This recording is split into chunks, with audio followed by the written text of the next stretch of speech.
It was quite an honor to be invited to the White House and to have 2 hours with the President of the United States.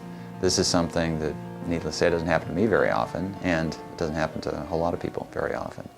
I got a chance to assess the President in a personal setting. I've seen him, of course, on television and in broad political settings, but to see how he operated, how he spoke, how he thought up close. It was a very interesting evening and a special treat for somebody like me who's been writing about presidents for some time to be able to spend some time with this particular president. And not surprisingly, the historian in me was silently at work thinking, okay, if I write about this president 10 years from now, how am I going to size him up against the other presidents that I've written about?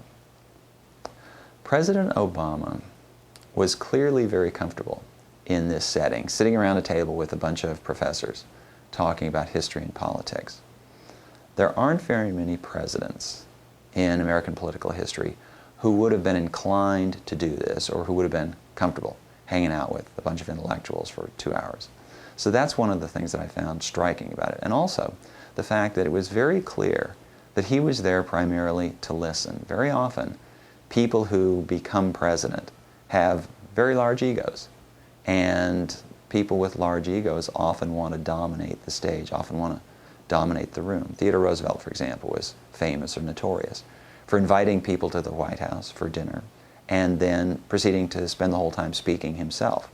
President Obama didn't do that. He was there to listen to what these folks he invited had to say. The Obama presidency has succeeded pretty well in one thing, what you might call task one, and that is stabilizing the financial system and apparently putting the economy back on track for recovery.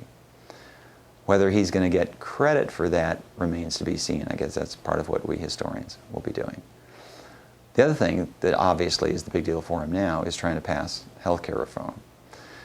When I was there at the dinner in June, he had high hopes that he was going to get a health care bill passed by the time Congress left for its August recess.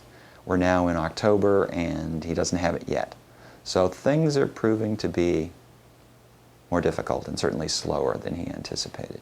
And so the jury's still out. If he gets an important health care reform bill, then the first couple of years of his presidency, I think, along with the improvement of the economy, will be judged a substantial success.